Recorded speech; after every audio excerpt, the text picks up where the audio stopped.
But an additional 10 days were increased. When the 30 days ran out,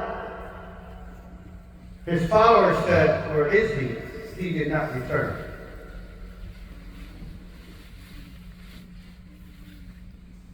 And they changed.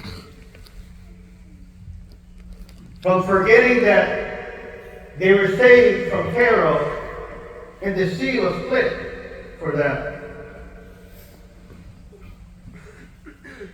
to all of a sudden worshiping the calf, not the one that saved them.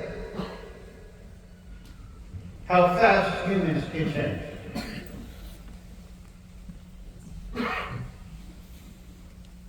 When Musa returned, and he noticed that the people that he saved, and some historians say 650,000 of them, are all of a sudden worshiping something they made with their own hands to do. He was angry, disappointed, غضبان أسفا. So angry, he came to his brother and dragged him with his beard, or with his hair, and said, "How is it that I left my people united, worshiping the Lord, and I come back and you have let them do what they did?" He said, "يا ابن أم لا تأخذ بلحيتي ولا برأسي. إني خشيت أن تقول فرقت بين بني إسرائيل ولم تركه قولي." His brother just said to him, "Oh, my brother, don't drag me with my beard. I feared if I had said something, I will divide them. I will divide the children of Israel, and you would have said, 'Why did you not wait for me?'" Musa was angry.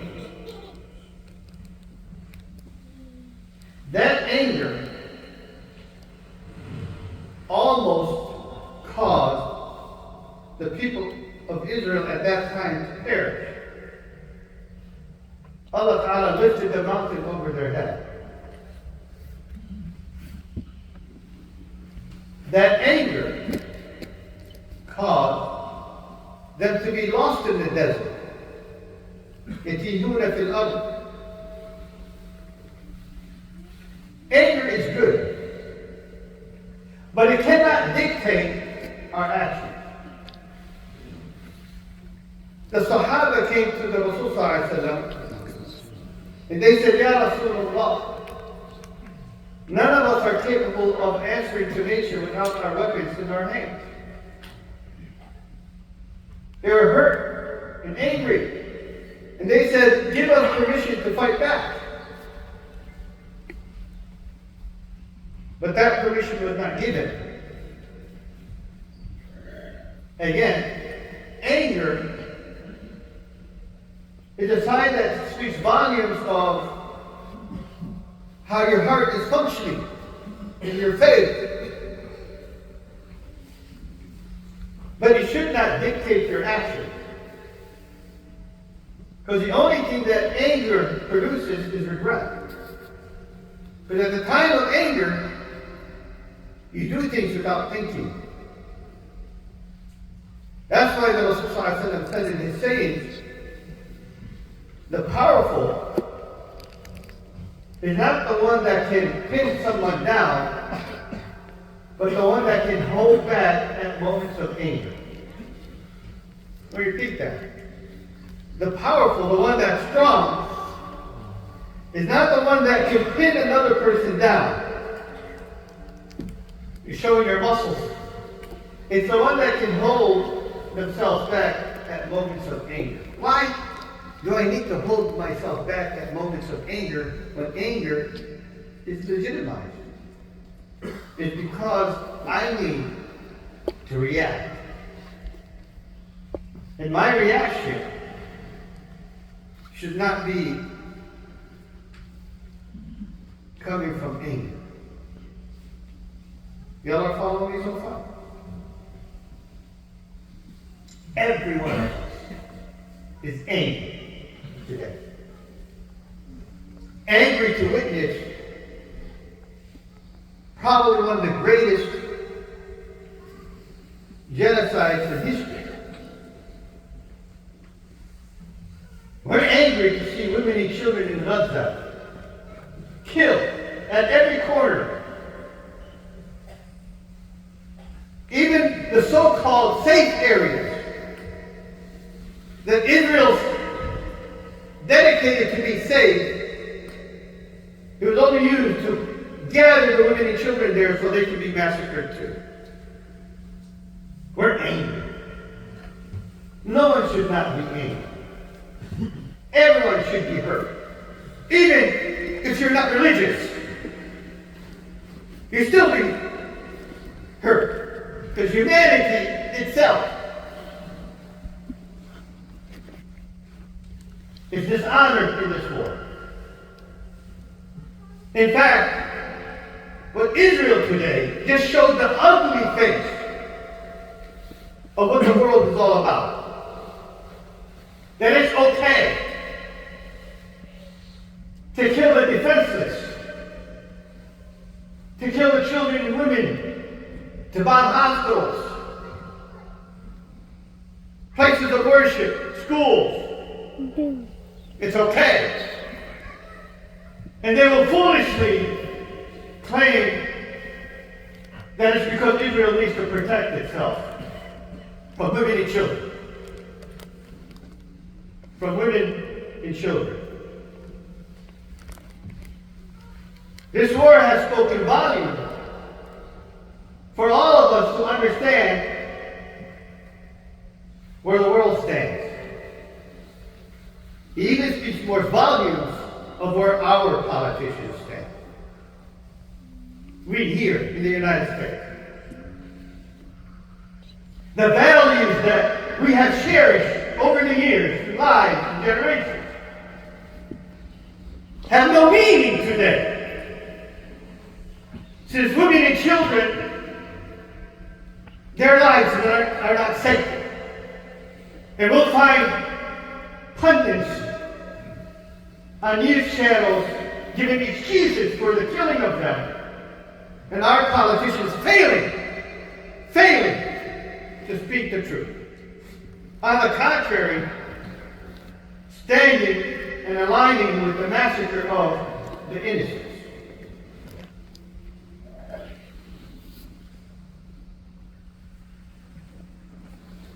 It is a sad time of history.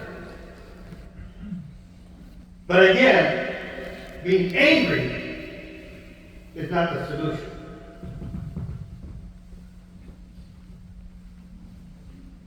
We love that we were angry. We wish we were not. But our anger is not what we need to carry to the future. What we need to carry to the future is how can we change the status quo? How can we make sure that the world sees humanity within themselves? How can we make sure that our politicians are not lip talking to us, coming to comfort us at times of ease and failing to stand on behalf of the truth when it matters? Because to many of these politicians, it's the votes that count, not the morals that count. Your morals, they don't care about it. It's hard for me to have an exception of any politician today. The very few are rarely existing, forget even being remembered. The majority of them are there for self-service and for your votes and your donations. That's what they're for. Since that's the case, then we need to make our vote matter. And we need to make every member, their voice matter, not their anger. But their anger should allow them to know that their voice needs to be heard. And we need to unite. We need to come together. What's happening today has also exposed our communities in their division and weakness. We're all united in our emotions, in our homes, but divided in our institutions when we come together. And we cannot move forward with this division. We need to come together and unite. So when wrongs are happening, we have a voice that will be heard because they count your numbers. They count them. They value them. Again, no politician values your value. But they value your vote. And they value your pocket. And these two things, we have yet to take advantage of them. We're so naive that we give our votes to anyone that gives us the toss of a moment of sitting. Or because some politicians allowed us to have an Eid at some park. Or they give us a few police officers to organize the roads. That's not growth. That's service that they have to give because we pay our taxes. Your vote will only be heard when they speak your body, your values, and they speak your humanity. So I mentioned a few weeks ago that we can't keep our communities divided and we need to come together and unite. For all of us speak with one voice. We can disagree internally, but we cannot disagree externally. We have to be united. Not just our message, but all of the heads around us. And every human being that appreciates humanity in the lives of those who are with. And I announced 2 weeks ago that we wanted to create a leadership committee. Not a leadership to lead our message. We have our Amir. But a leadership that can lead our community. For when we speak, they listen. And those who do not carry our values, we make sure they don't hold offices. Or at least, we make it hard for them to hold an office.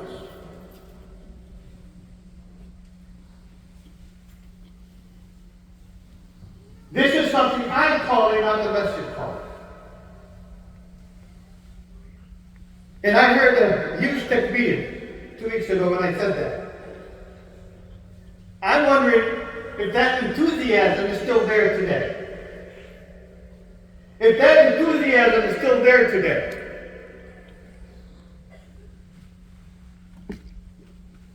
Then I call those who feel within them a light that can spark brightly, shine brightly, energy that can be objective and contagious to meet with us today. So we can see where we go from here. Our Muslim community, if we are together, we're not a few. But we are a few when we are divided.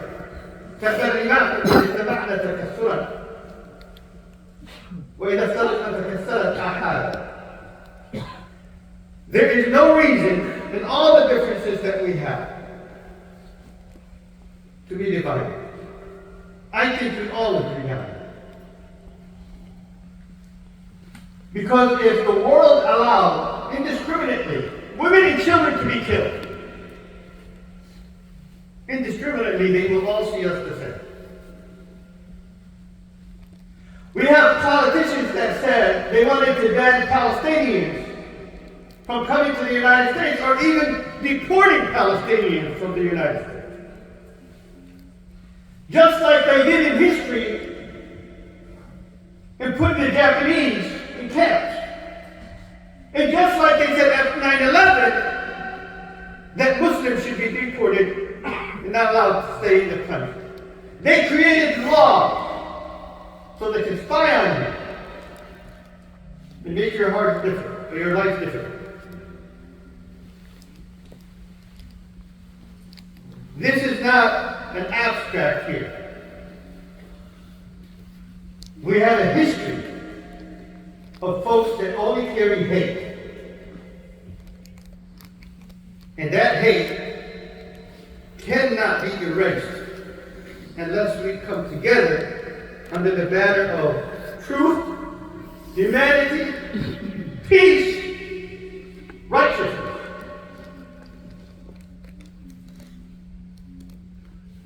There's a lot of folks out there that have the same sentiment that we have. Wouldn't it be wonderful if we come together? And to give our children an opportunity to see through us some hope for humanity. Wouldn't it be wonderful that you and I plant the seed for our children to see those fruits grow, and hopefully one day to harvest the fruits of these efforts that we give? Wouldn't that be wonderful? So again, I will say, if you feel like you can join us with this, then I hope you would stay behind after our service today. By the way, we do have a politician visiting us today. And I'm glad she's here, so she can see what we are all about and what our values are. Because as far as I know, everyone was vocal on October the 7th. But for the last month, for some reason, they're all mute. They're all mute. They lost their voice. When they didn't lose it on October the 7th. And hooray for them not to lose it on October the 7th. But why is it so mute now? So I look forward that our community becomes more productive in protecting our core existence, future our children, and even protecting our neighbors and friends. Because if a country does not defend what's right, then God has no favor for that country. أقول ما تسمعون وأستغفر الله لي ولكم فاستغفروه إنه هو الغفور الرحيم.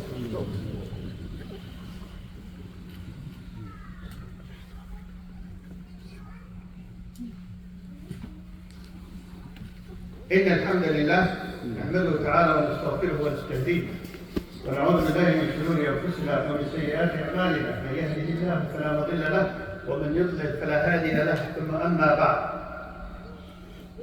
I just want you to remember this number. So next week we can revisit this number again. Over 4,500 children have been killed so far. Over 4,500 children have been killed so far within a month. I want you to memorize this number so you can see where the world stands when we mention the number next week. We should not wait for others to defend the weak. We should do our responsibilities. Now, some of you might say, we make prayers for them. Prayer should not be an excuse for you to sit back. Prayers is one of the tools that you use to help. But uniting and speaking and contacting your officials is also another way to help. We can't lose hope. But we definitely cannot have hope if we're stagnant and we're not doing what we need to do. You might say our officials will not respond to my call. Oh, they will because they respond to your vote. And if your call doesn't wake them up, then hopefully our vote will put them to sleep. We'll give them an early retirement. I hope you can understand that. You might say, Muslims are minorities, they don't change the outcome of the national election. I tell you that's not true. For Michigan is a swing state where Muslims can decide which way to go. Philadelphia is a swing state. Pennsylvania is a swing state. Muslims can make a change. Georgia is a swing state now. And if not the national elections, then the local elections, we definitely can make it. The people that are in Congress that censored Congresswoman Rashida Tlaib just because she spoke what she believed should not be given a pass.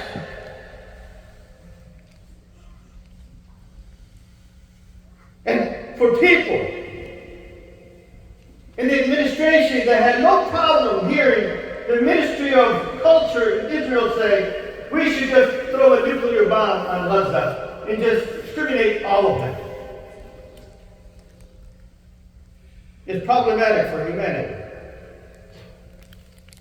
I look forward to talking to you after prayers, inshallah.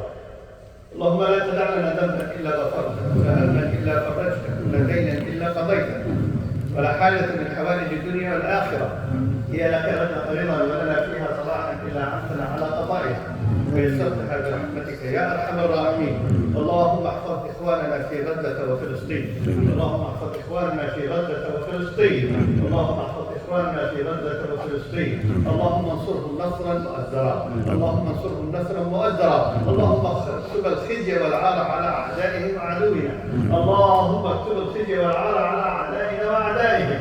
اللهم يا ربنا قوي عضدنا ووحد صفنا ووحد كلمتنا وسلطنا لما تحبه وترضى انك سميع مجيب الدعوات. اعلموا احبتي في الله ان الله تعالى يقول ان الله وملائكته يصلون على النبي يا ايها الذين امنوا صلوا عليه وسلموا تسليما. ثم اعلموا ان الله تعالى يقول ان الله يامر بالعدل والاحسان وايتاء ذي القربى وينهى عن الفحشاء والمنكر والبغي يعظكم لعلكم تذكرون. فاذكروا الله العظيم الجليل يذكركم واشكروه على نعمه يزدكم ولذكر الله اكبر.